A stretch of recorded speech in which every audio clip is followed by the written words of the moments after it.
Welcome to the European Data Warehouse webinar. My name is Markus Schaber and I'm one of the managing directors of European Data Warehouse. Today we want to focus on regulatory due diligence requirements for investors in asset-backed security and also obviously what European Data Warehouse can do to help you to fulfill these requirements. So the webinar is primarily intended for data users. Having said that, I think it's also interesting for issuers as some of the points we discuss here are certainly relevant for them in fulfilling their transparency obligations. So I think it's interesting actually for both sides. A couple of housekeeping issues. You will receive the slides after the webinar per email. We do have a couple of slides where there's quite a bit of text actually, so worth reading them after our webinar. And also questions can be logged throughout the session and we will answer them at the end of the session as always. So if you have any questions throughout, they will not get lost and we then work through them towards the end. Now going directly to our kind of first slide. And one of the things we want to highlight is really kind of the new due diligence requirements which are currently under discussion in the framework for STS regulation. Probably most of you know exactly what STS stands for, obviously simple, transparent, and standardized securitization. And there will be a whole new rules set which is currently in the political discussion, and we expect obviously an outcome towards the first quarter of next year. One element generally in the new regulation is transparency on the one hand, but also very specific due diligence requirements for institutional investors. So the term institutional investors is here actually quite broad. When you look at the various sections, I think for today's webinar what's particularly relevant is section 3, which outlines some of these requirements in a little bit more detail. So if you look at A, what we have highlighted here in yellow, there's quite a lot of parameters which investors actually need to look at, both when they buy the position as well as on an ongoing basis. If you're familiar with the CRR requirements, and we'll basically jump to them in a minute, they're quite similar, but interestingly enough, there are some additional parameters such as recovery rates, repurchases, or loan modifications. Obviously, also there's the need for stress tests, and I think overall, kind of investors have to demonstrate a comprehensive and thorough understanding of their position and its underlying exposures. So clearly, this new regulation is relatively detailed. It's still under discussion, although we would expect that this part of the regulation in terms of due diligence requirements as well as transparency will probably not change very much. So I think it's a relatively good assumption that there are not going to be very big changes going forward. What's also, I think, relevant clearly is how to actually then analyze the position and the underlying exposures. And today we specifically want to focus on the underlying exposure part. Now, obviously, also due diligence requirements in a regulatory context are already relevant as of today. They're obviously different bits and pieces, so we've listed kind of the main investor groups, banks, insurance companies, and asset managers. Clearly, there are in all of them also specific due diligence requirements, although they actually change quite a bit from investor to investor type.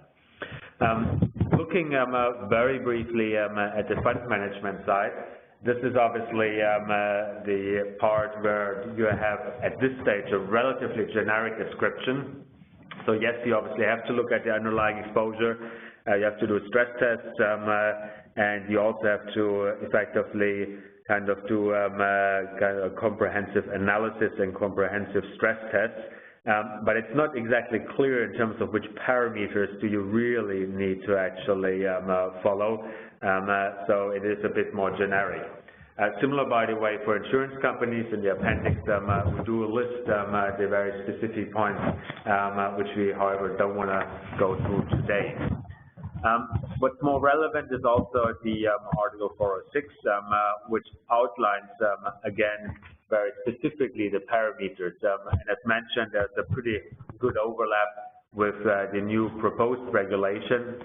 So this part is obviously already existing, and investor needs to demonstrate that they do actually look and analyze at these various parameters and areas. Now, what we have done is obviously when we looked at our loan level data and the data fields which are in our database, we've done a mapping actually between the two. Now, clearly, the definition in the CRR can also be a little bit open to interpretation.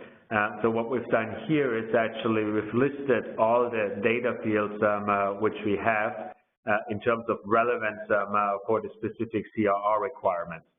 As you see, I mean, sometimes it's only one data field, but for certain kind of categories such as measures of creditworthiness, there's actually quite a few data fields which can be used to make a good analysis of the creditworthiness of the underlying exposures.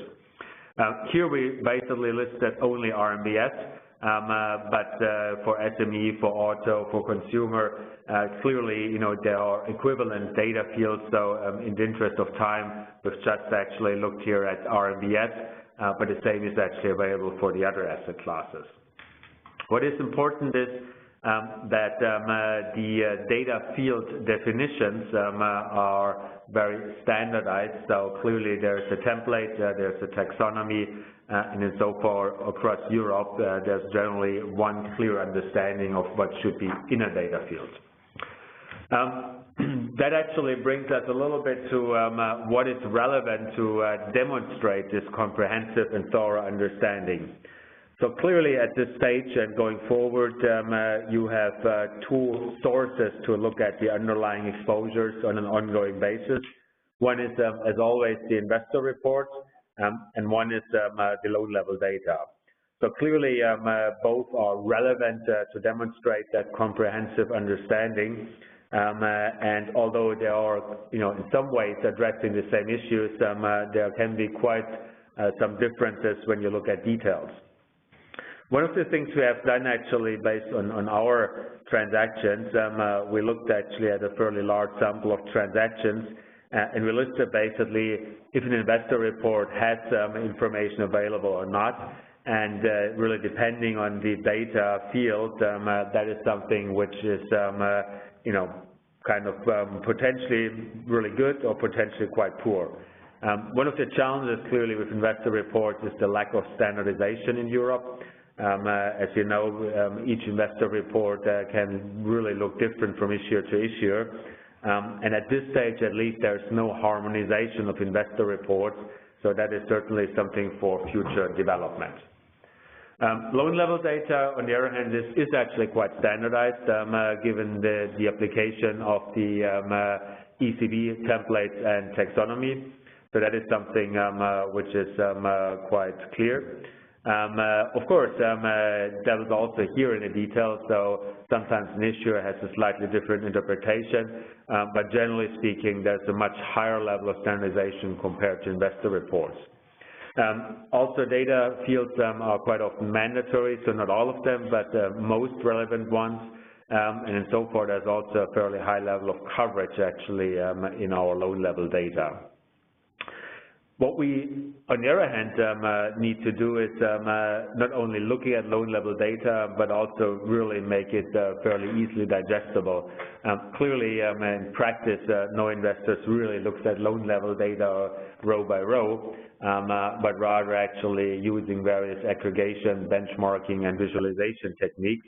And that is something actually which we want to show you, where we use xCloud Pro, which is one of our kind of small analytics tools, which really aggregates benchmarks and visualizes the data. And what's really important in the due diligence requirement context is that you do have all the relevant kind of exposure fields from the list of your due diligence requirements reflected in the cloud. So as Gopala will explain in a minute, it's really basically to make sure that you really have all the relevant exposure fields covered in a relatively easy and efficient way.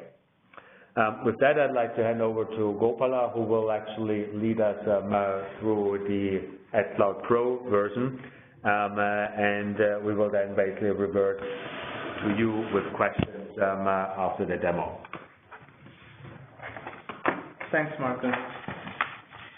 So let me just jump from the slides here to our AdCloud Pro solution. So for those of you who may not be aware of what AdCloud Pro is, it is basically our universe of loan level data in a huge SQL database, and we have provided an Excel front end for you to browse through that data in a very non-technical, user-friendly way. So this AdCloud Pro here is simply an Excel workbook that connects to our underlying loan data set, and it has several worksheets here wherein you can look at deal information, history, stratification tables, and also do some comparisons and visualizations. Today's demo will focus mostly on the due diligence requirements and monitoring capabilities using the AdCloud Pro, and in the interest of time, we will not go through all the other features available in the AdCloud Pro solution. So on the home page here, we have all the deals available in the ED universe. So on the top, you have a quick statistics. You can, for every deal here, we list our unique ED code, the latest pool cutoff date, the interest payment date, underlying number of loans in the deal, the total current balance, and also what relevant documents for that deal are available within our data repository. For instance, you have investor reports, deal commentaries, prospectus, and so on. So you can, of course, search for deals by country or by the deal name. And then we get a complete list of transactions, and of course you can click on view deal to go to the deal page. So this one, this deal page here provides a quick snapshot of key deal information both at a bond level and at a loan level. So for instance, here up front you can look at constant prepayment rates, which is one of the due diligence requirements in the CRR regulations. And you can also navigate through time in the past to look at how these prepayment rates have evolved. So you can simply use these navigation buttons here to go through old submissions for the same transaction and see how these prepayments have evolved over time.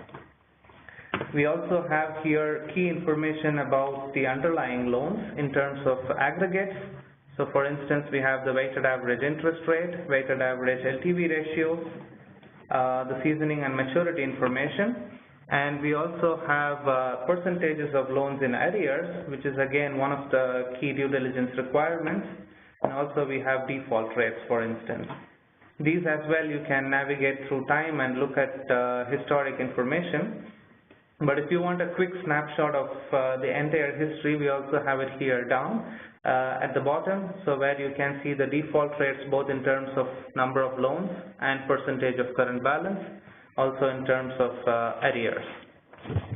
The benchmark tab here helps you in benchmarking your particular transaction against the universe of deals across various parameters. So for instance, if you want to look at arrears percentages,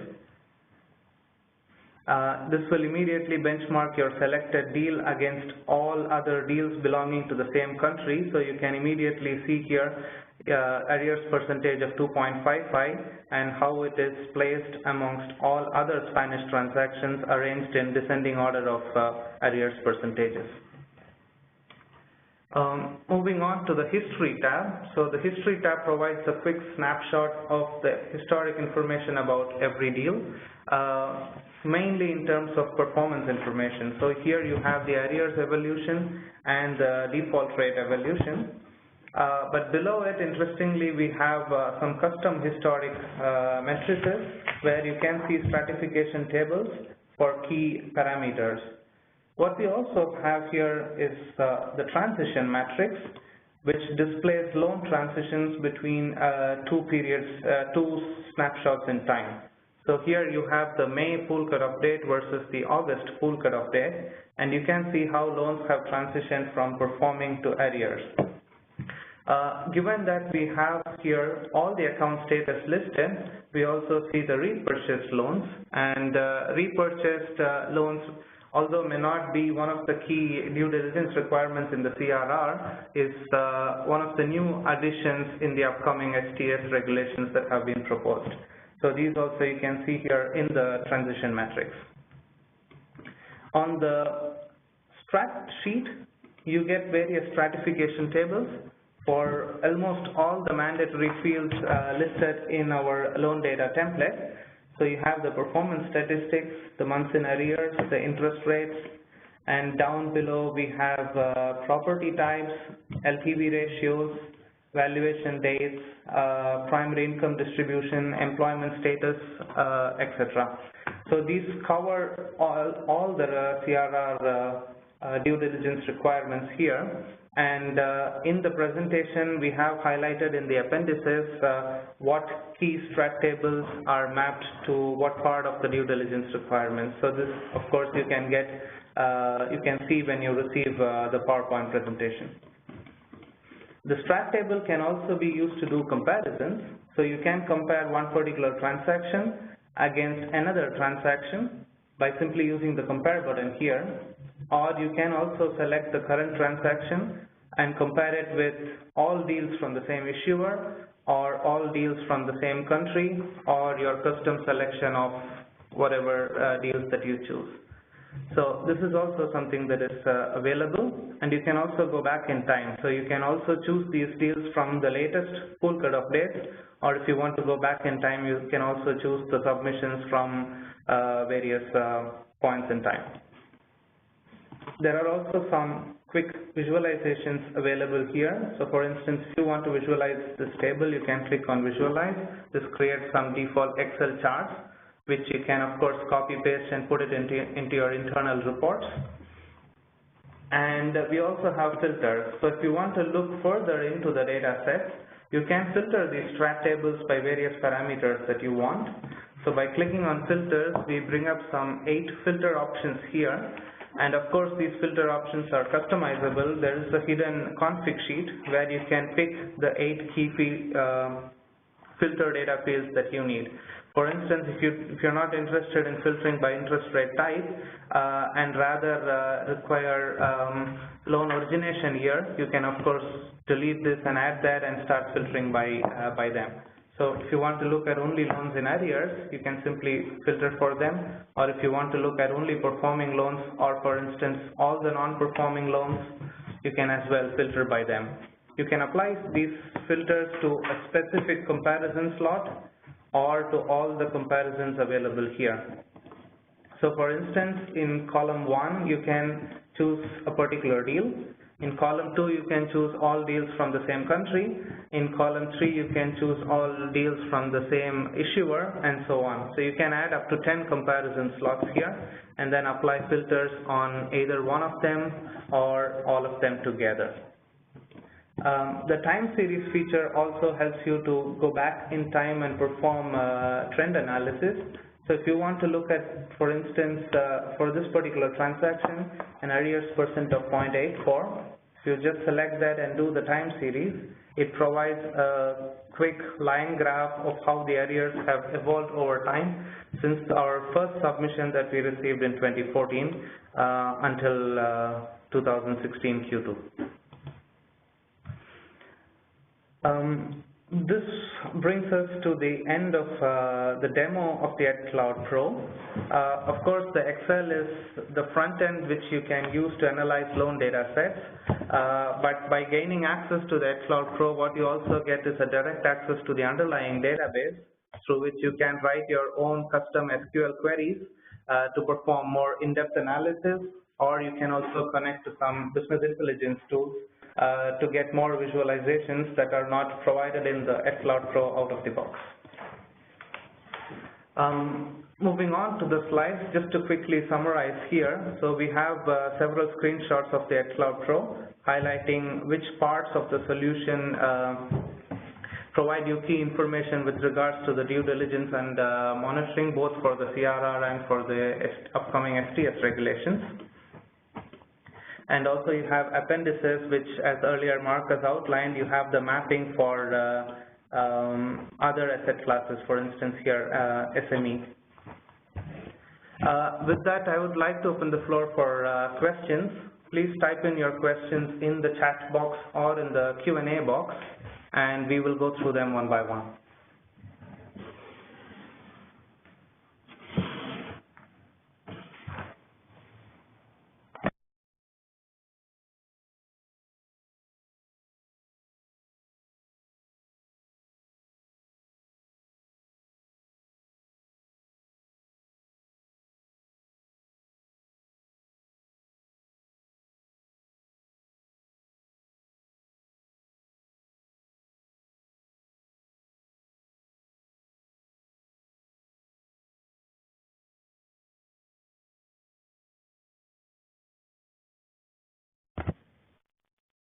There is a question on where to download the xCloud Pro tool.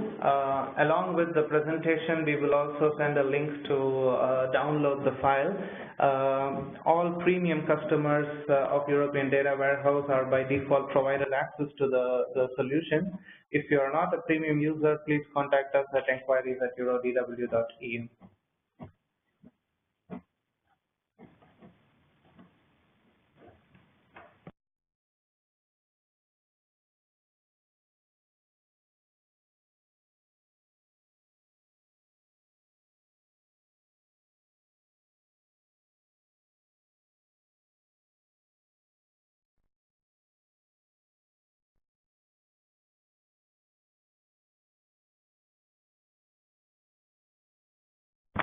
I think there's one question actually on the regulatory side and STS and basically the status and the implementation elements.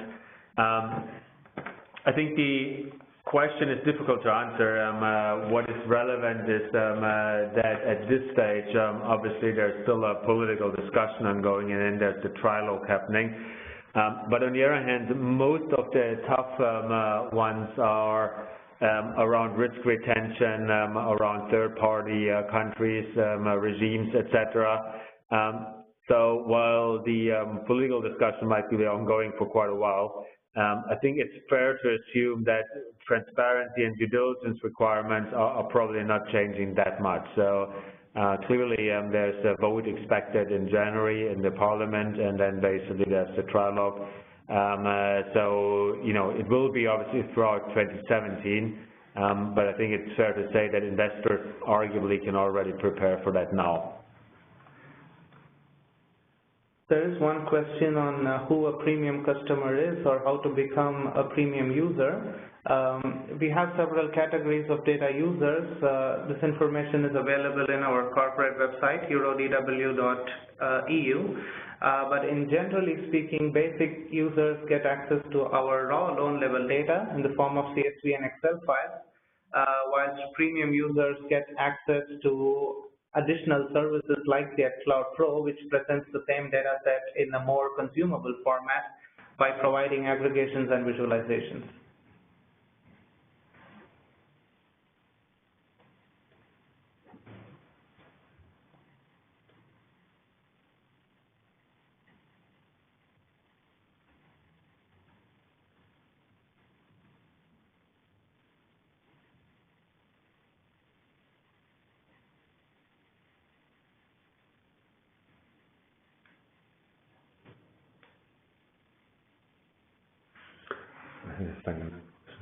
I think there's one question I'm looking at actually, how to look at the summary of xCloud Pro.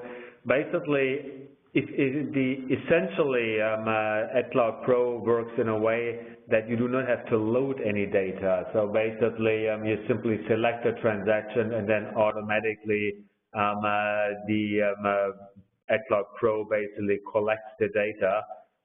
It's very much based on column-based data models, pre-calculated. It's pretty fast, but it always kind of combines the actual underlying data, so there's nothing which you have to load into it, so it's directly readily available.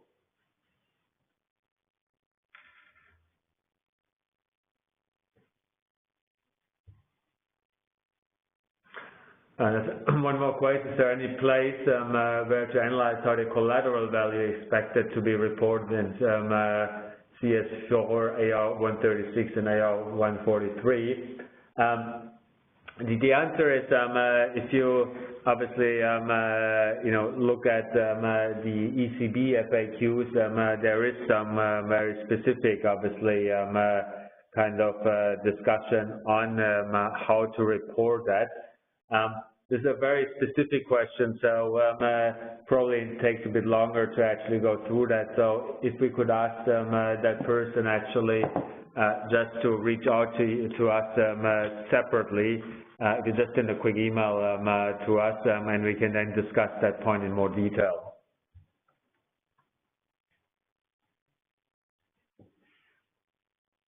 Okay.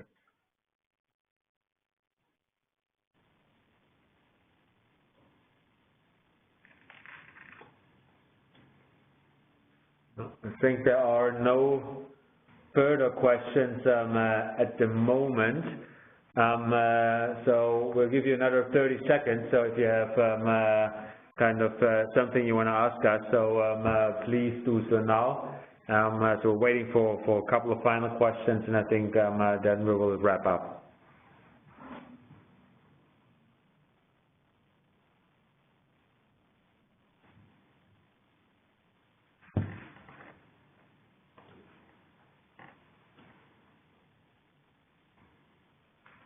Good. I think that's pretty much it for today.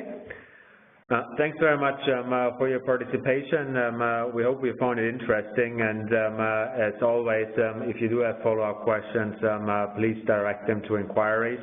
I'm happy to actually then go into a little bit more detail, and yeah, we'll also basically list all our webinars on our website, so if you want to stay tuned, just have a casual look, and as always, we will also send you an invitation email. With that, we'd like to wrap up. Thanks very much for your participation, and hope to contact you soon. Bye.